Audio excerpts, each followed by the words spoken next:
Welcome to the Influence and Impact Summit presented by Platform University. Know that your story matters and that you have a message that the world needs to hear. You can get your message to the end user now so much easier. It can't just be about you. Influence is about others. And again, it all goes down to serving your audience and making a true, real connection with them. Hi, I'm Michael Hyatt. Welcome to the Influence and Impact Summit presented by Platform University. I'm here with my brand new friend, Jen Hatmaker. In case you don't know her, Jen is the mother of 5 children. She's a pastor's wife.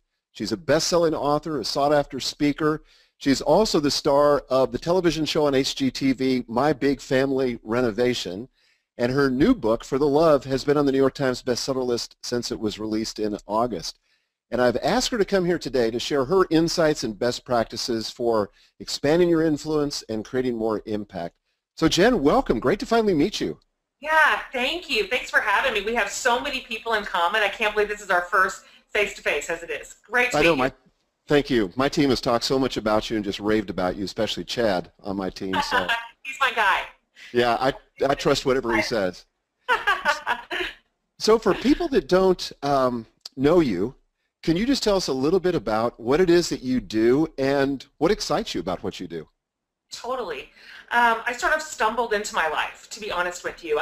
This wasn't my plan. This wasn't my ambition to sort of be where I am. In fact, I used to be a school teacher. But slowly but surely, I became a writer, kind of accidentally. And so I'm a writer and I'm a speaker, so I travel a lot and I speak at a lot of different conferences across a lot of different genres.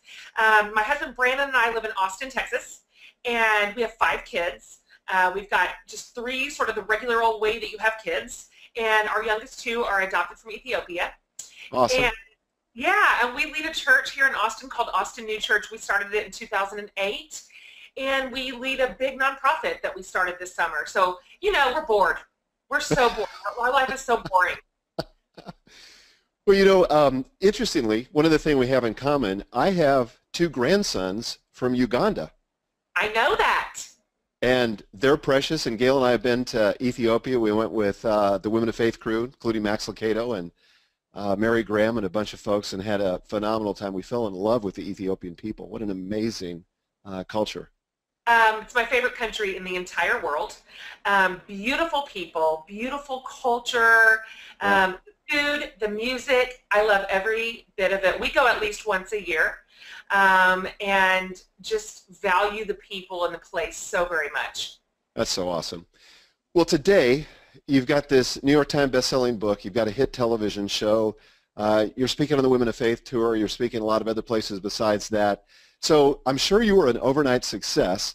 But can you take us back to the very beginning and how this journey began and some of the highlights to get you to here?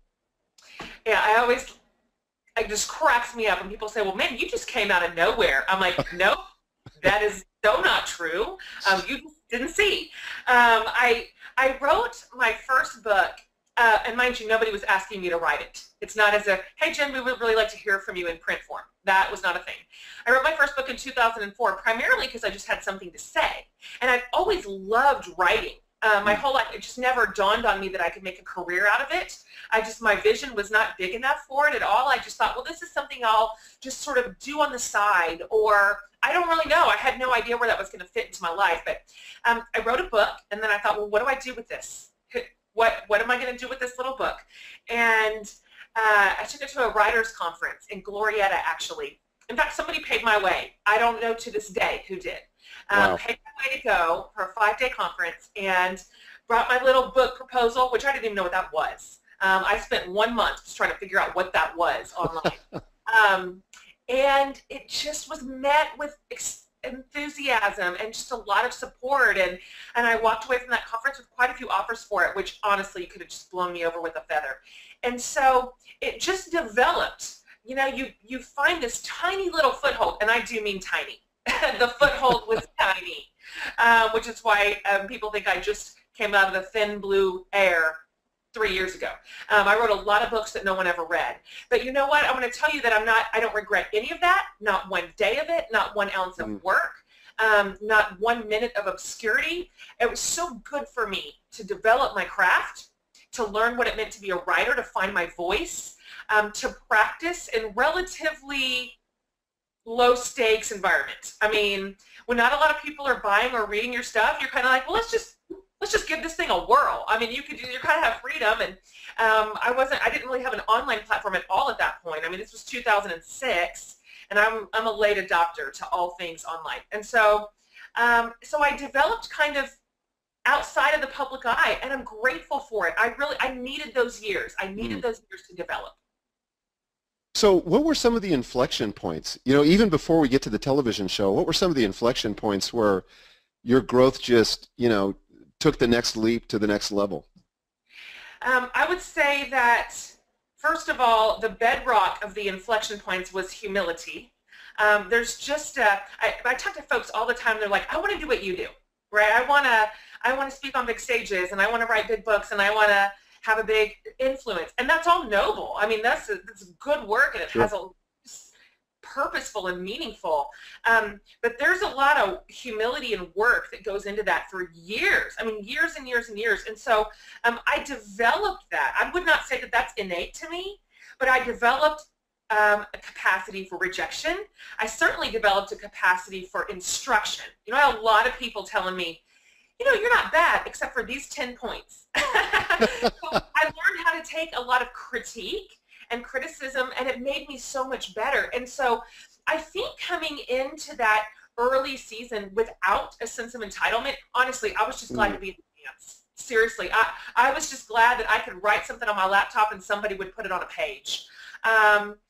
It really paved the way for the future. And then just, you know, it's kind of like a snowball effect. I would say the big tipping point was sort of my online space. That is when I was really able to sort of grow and develop my tribe and really begin defining who are we and why are we connected to each other.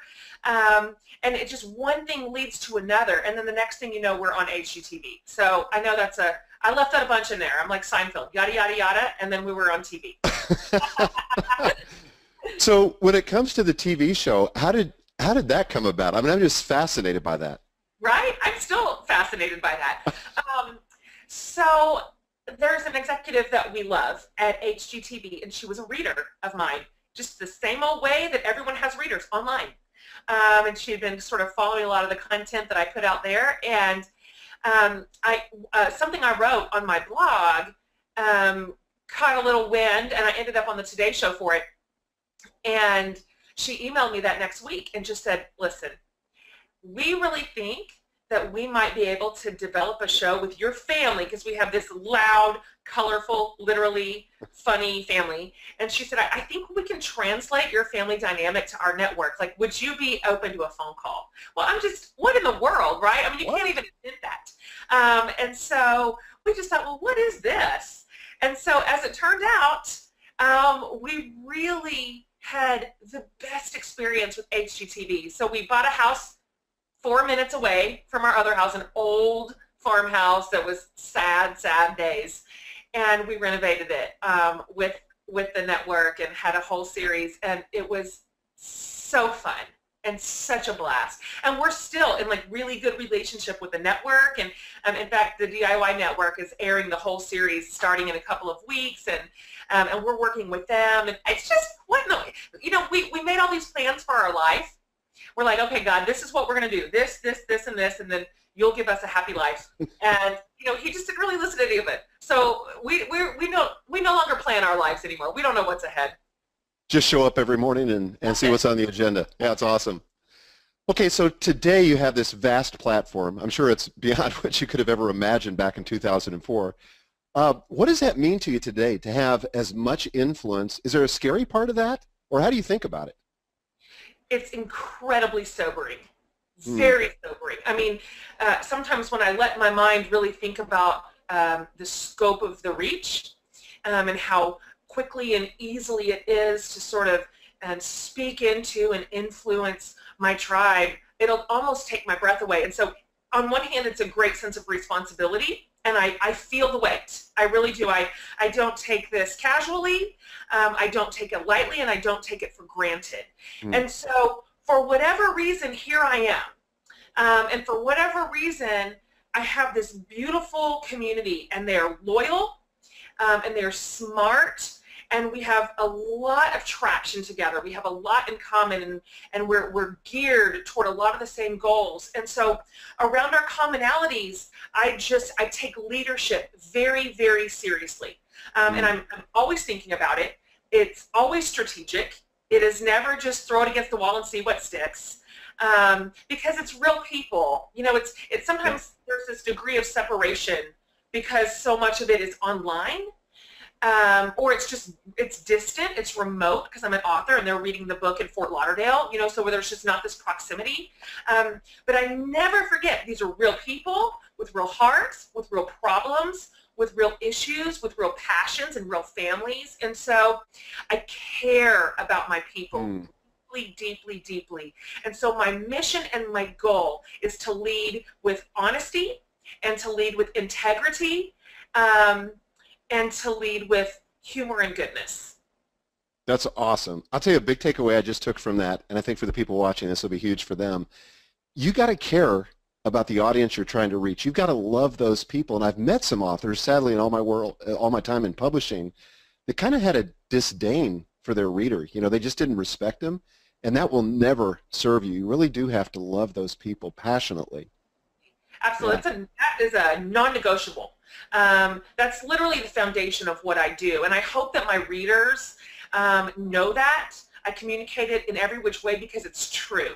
And so I do not see my reader base as a means to an end at all. I see my reader base as the end. And everything else is just me serving them, connecting with them, giving them good content, encouraging them along the way. And so I think people can tell the difference. I can tell when a leader is primarily there for an agenda. Yep. And then when a leader sincerely cares about his or her tribe. And to me, that makes all the difference in the world. Okay, so as a person who loves their audience, I'm sure like in 2004 when you started, you could engage with people at a different level than you can today, right? And so how has that grown over the years, and how have you had to shift your thinking? Because, you know, I just know from my life, which is just a fraction of what your platform is, you know, I get hundreds of emails every day. I can't respond to every one. And so I've had to really think strategically about that. But how do you think about engagement today? And how is it different than when you began? In my world, engagement is everything. It's the cornerstone of the strength of what we have. And so this to me it's a non-negotiable. It's not something that I could just say, well, there's too many of you now, so tra-la-la. That's not possible, because that's not the way we got here. The way we got here was by engaging. And so I've had to introduce several strategies into my life as this whole thing has grown. Number one is just simply help. It used to just be me sitting up on my bed with my laptop on my lap in my yoga pants, just hustling, right? Just trying to spin all the plates and figure out how to connect. And there was a time when I answered every single email myself, and it was hard and a lot, but I could still keep up with it. I'm beyond that now, so some of it is just simply that I have staffed my life very strategically with really high capacity people who help me manage a lot of the things that I'm not great at, including sort of keeping up on some of the correspondence. But pragmatically, I've also learned that I need sub-tribes, and I can lead and engage there easier. And so I have my email subscriber list, for example, and I call them EFs, because in my world, and you really have to just know your world, this is not anything you can just helicopter in to your group or this may not work for the guy who's working on business development, but in my world, my people want to connect and they want to belong. Those are their high values. And so that is one thing that they're coming to me for. Beyond good content, they are looking for connection. And so I have my email subscriber list, and I call them my EFs, and I send them exclusive stuff. And for me, the things that I know that they love and crave and that feed them is stuff that's really personal too. So I send them a lot of personal stuff that's just funny. Like, for example, yesterday I put up on Instagram a picture of the inside of my filthy car. I'm like, I want you to know how I'm living. So that sort of level of transparency, and like every mom, like could be your next door neighbor, is high stakes in my world. But then I have a group of people I communicate to in the middle of the night. I call them Motners, middle of the nighters. And I discovered them accidentally on Facebook. That who knew there's a whole bunch of people on Facebook in the middle of the night. And so I reserve some communication for them.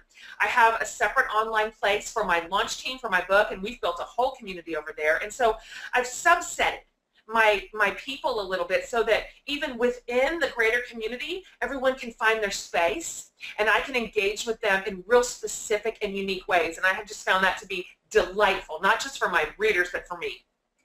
So what I hear you saying there is not only in addition to loving people, you've got to engage with them. The strategies may change, but these people have got to feel like they're connecting with you and that they're belonging to something that's bigger than them.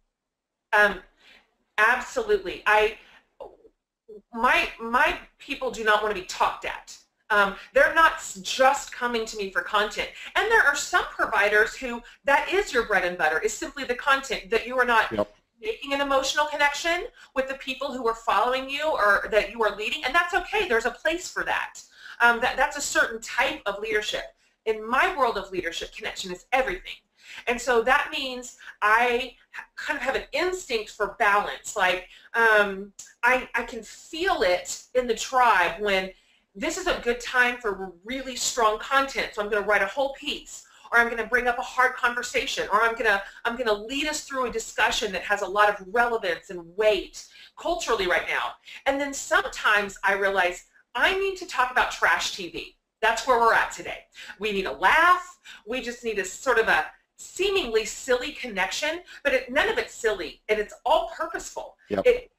It strengthens the tribe every single day. And so what we know of each other at this point is that we can trust each other with very serious, weighty matters. We can go in there together, and I've worked really hard to train the language and the posture that's acceptable in our group. And then we can also talk about the dumbest thing that you've ever thought of in your life. And so we connect as human beings across the spectrum of a lot of things that we care about. That's awesome.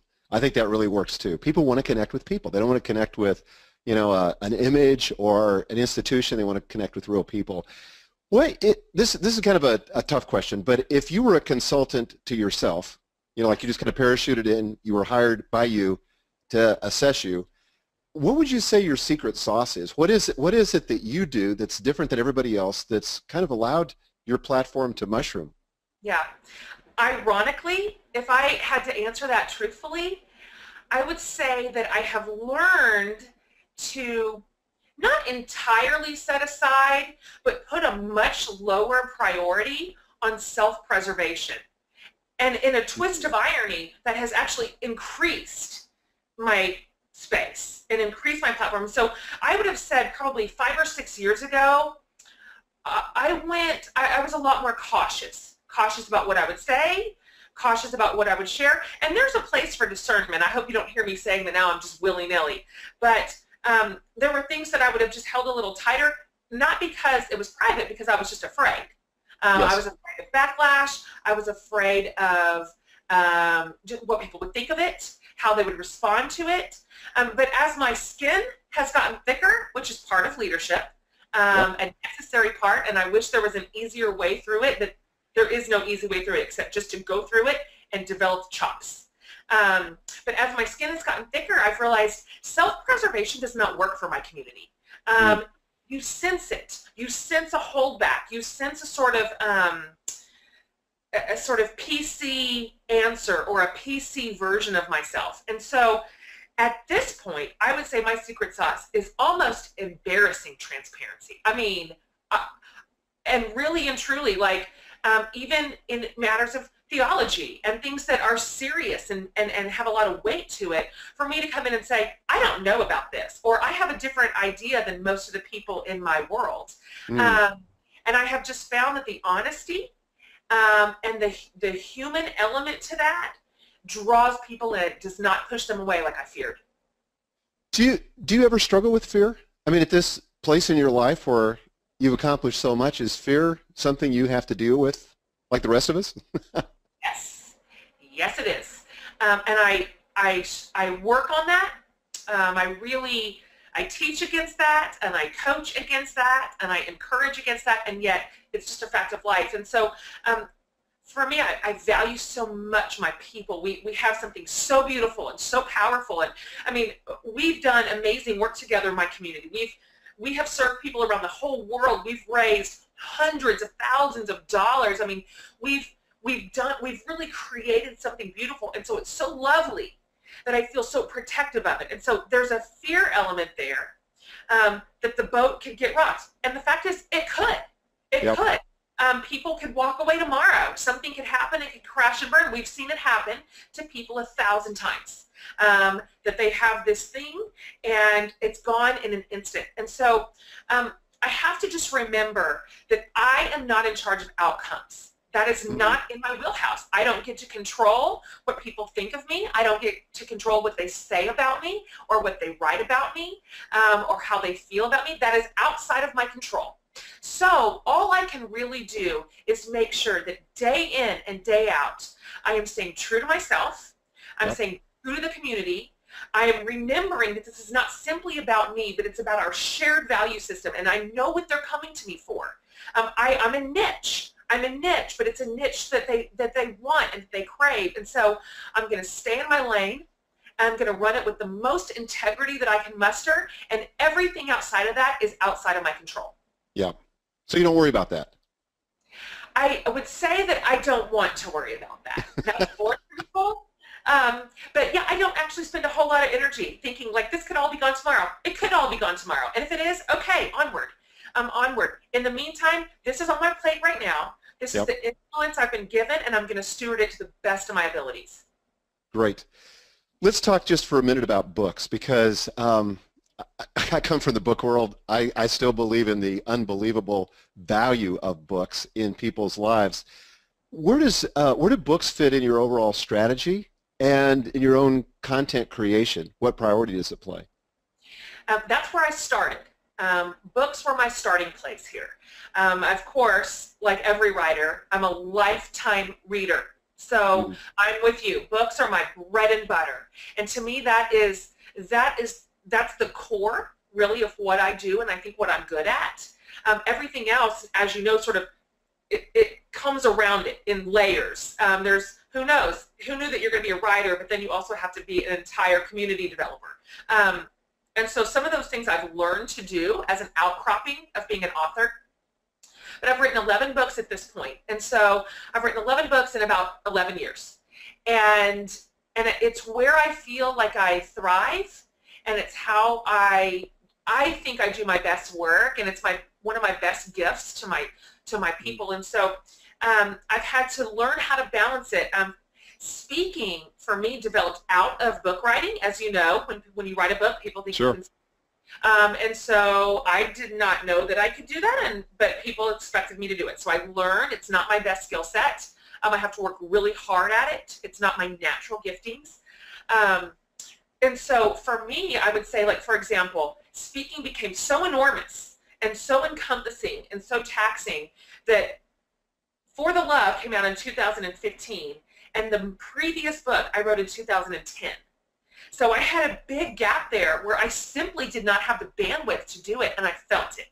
I felt it. Now, of course, during that time, I was writing a lot of online content, which still counts. You know, that's still really good material to put in front of your people. But I've realized now, as I'm getting older and I can self-evaluate a little bit better, that for me, I need to have books always constantly on the docket. I need to know I need to have that project. I need to have that space where I can really develop a topic, where I can really develop the material. And so, of course, I'm already writing the next one. Awesome. Yep, me too. So for you, what's next, Jen? As you think about more influence, more impact, being a steward of what you've already been given, what are you excited about that's on the horizon? Yeah. Probably the thing that I'm most excited about right now, again, it comes back to influence, and this is just part and parcel of being able to do what I do at this level, means we sit down a lot and say, what are we going to do with this? This is not to be squandered simply on ourselves.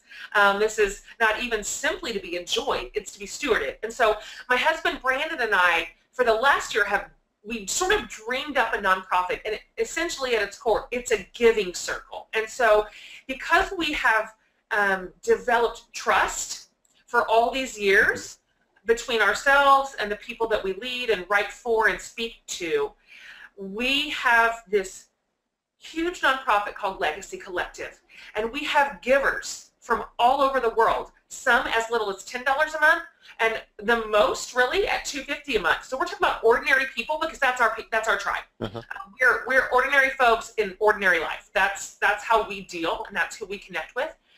And so we collectively give every single month. And so we've got an enormous amount of money to give away every single month. It's so exciting. We just launched in August. And so we're in that exciting place where we're developing sub-tribes within Legacy. We're developing regional leadership. We have grants. It's just exciting. We just think in 1 year, we're going to be able to look back and say, we funded all this stuff. In 10 years, I cannot even imagine. And so as Legacy grows, we honestly feel like this is our life's work. So we're only 1 month in, so it's occupying so much of our vision right now and influence and energy. But what a thrill to get to do this. We've been trusted with much, and we certainly hope that we will be found faithful. That sounds amazing. Well, as we bring this interview to a close, I want to ask you one last question. I want you to imagine that you're sitting with somebody that's probably watching this broadcast right now, and they've got a message in their heart. They've got a passion to get it out. They're probably a little bit afraid because they're not sure anybody will really listen to them, and even if they would, they're not sure how to get the message out. What would you say to the person who's sitting there right now at the very beginning, at the starting line? What would you say to them? I love that question. And I love that person. I really believe in people, and I believe them for their gifts and what they have to offer the world. I would probably say 3 things to that person. Number 1, I'm sorry to tell you, but there is no way around this except with a bit of risk. So this thing, when you launch, when you jump, when you leap, when you say yes, when you finally invest in your gift or your dream, you're just not guaranteed. So I wish that we were, but there's an element of risk that you just need to get comfortable with, where you just say, okay, this may or may not work. People may or may not listen. I may or may not get rejected, and hint, you probably will for a while. We all do. We all did. Yep. And so there's a strength in just saying, the risk is going to be worth it for me. I'm willing to stare that down and say, yes, that's true. I'm going to go anyway. Secondly, there is no way through this except for hard work. It's weird in the internet age because people get famous overnight. You know, it's just, you can just spike up to the top. That's how it seems. That's how it feels when we look around and everybody seems like an instant superstar. That is not my experience, and it's not the experience with all my friends. We work. I mean, we work hard. We work when no one's reading. We work when no one's watching. We work when no one's listening. We work even though people tell us, this is no good. We work anyway, and we put in the hours, and we put in the time, and we treat the calling with respect, and we say we're going to invest here in the early hours and put in the time. And so it's simply work, and you just have to, you cannot imagine that you're just going to squeeze it into your life. Make room for it like a job. Yep. Make room for it like you make room for anything you care about. So that means probably something's going to have to go. Something's going to have to shift. Something's going to have to wait. Treat it like a priority, and don't imagine that you can just continue to add onto your plate and expect great results. Finally, the last thing I would say to that dreamer is this. There is always room at the table for another one. Always. There's always room for another writer. There's always room for another book. There's always room for another teacher, speaker, leader, nonprofit, dreamer. There's room at the table. It is not a small table. We will pull up another chair. This is how the world works. If you have something good and powerful to say, if you really work on your content and you really work at being the best at what you do and in your niche, just excelling, I'm telling you there's room at the table. And there's so many of us that will pull up a chair for you and cheer you on and be your supporter and your friends around that space. But don't imagine everything's already been said. Everything's already been done. Well, basically everything has already been said. There's still room for more. There's room for you to say it the way you're going to say it. There's room for you to lead it the way you're going to lead it. There is no shortage of people on this earth looking for leadership and vision and material. And so don't let scarcity rule your mindset. There is no such thing as not enough. There is enough. There's enough to go around, and there's enough for you. And so the risk is worth it, the work is worth it, and there's room at the table for you. Fantastic. Those are 3 great points. I was going to summarize them, but you summarized them perfectly. Jen, thank you so much for being with us at the Influence and Impact Summit. This contribution has been extraordinary. I know people are going to be inspired by it. And for those of you listening, I want you to go to jenhatmaker.com where you can connect with Jen, find out more about what she's doing, get on her email newsletter list where you can get her exclusive content. And there's probably somebody that you're thinking of right now as you've been watching this that could really benefit from what we've been talking about in the last 30 minutes. I want you to share that with them. There's all kinds of share buttons on this page. So please take advantage of it and share it with your network. We want to get the word out to everybody. Jen, thanks again. Great to finally meet you. Welcome to the Influence and Impact Summit presented by Platform University. Know that your story matters and that you have a message that the world needs to hear. You can get your message to the end user now so much easier. It can't just be about you. Influence is about others. And again, it all goes down to serving your audience and making a true, real connection with them.